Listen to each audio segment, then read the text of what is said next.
can each of you speak to your relationship on Pac and what he meant to West Coast rap? Okay.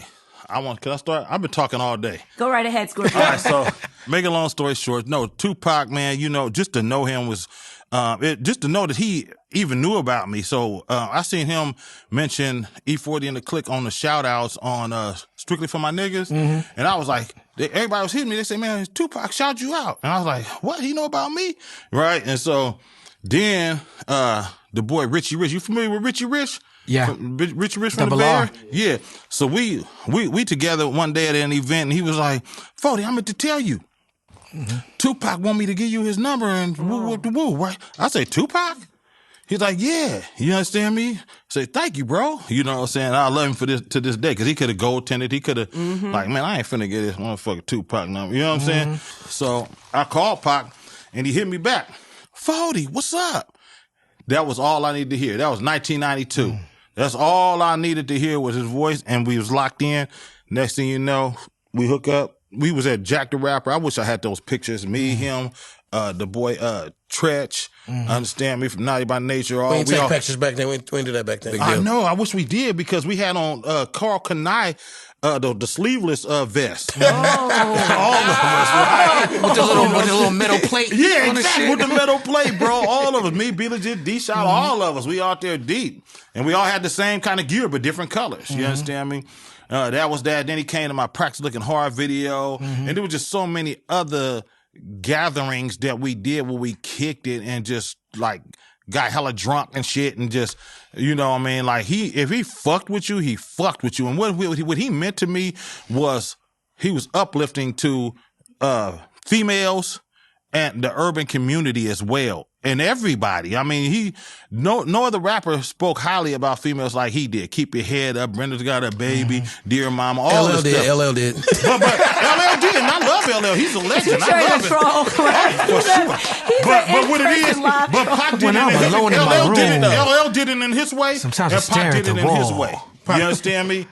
So, and he also had party bangers. You understand me? And he spoke about just the life, just the trenches, period, the octagon. You understand me? The soil. With that in mind, he did so much in so little time. He was only 25 when he passed. You know, he was into theater. That's crazy. He did movies and shit. A lot. The way he dressed was real player.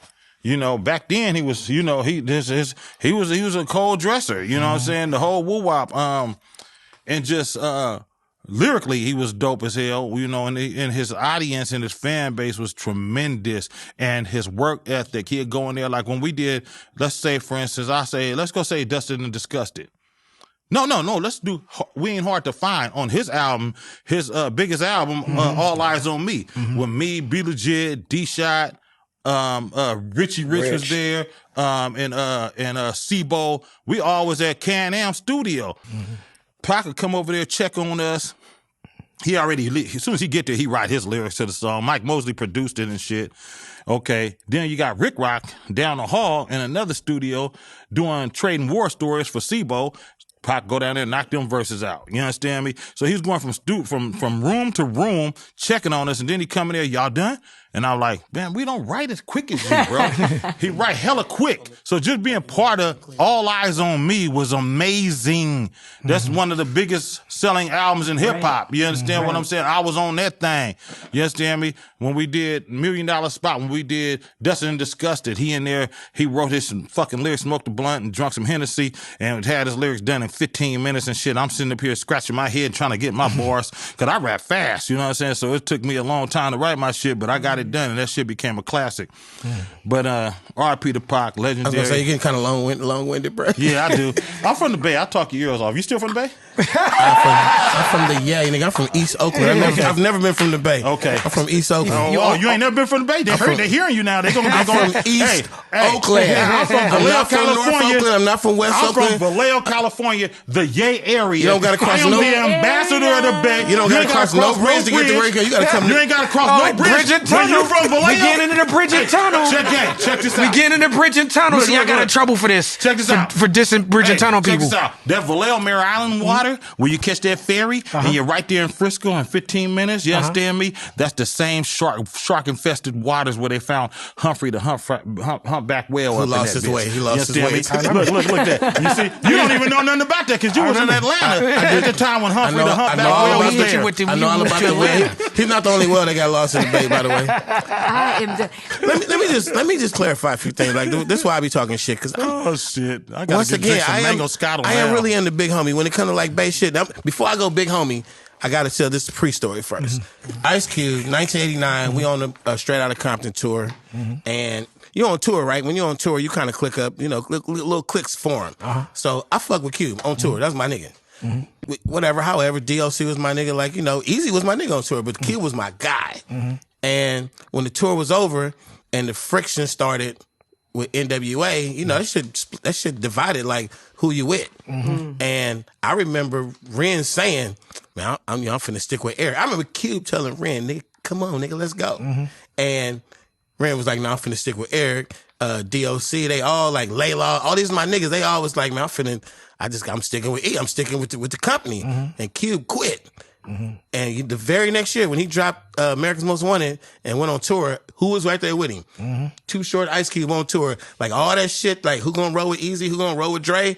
I roll with Ice Cube. You know what I'm saying? And I tell the story like that because we the big homies. We like a little older, like you say, man, what's up with Tupac? Tupac was like, we had multiple platinum albums when certain legends came along. Multiple. So I had this thing.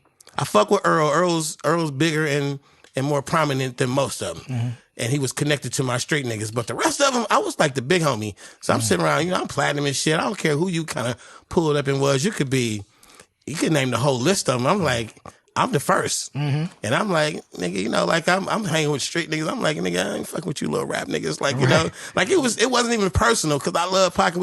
We made records together. We kicked it. But I was like, they'd come around. I'd be kind of quiet and kind of like not trying to be too buddy and shit and all that shit and just cool with it. And I was the big homie, Earl. You always have been the big homie. I love you, brother. I just kind of like I feel that.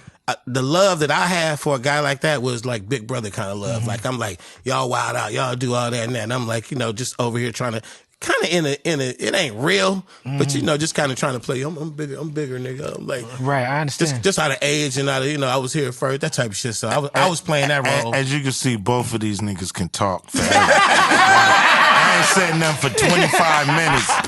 Just listening to both of these niggas talk. At the end of the day. Wait, how many minutes? About 25, 30 minutes. I just been watching. But players don't keep scoring. Watching, looking.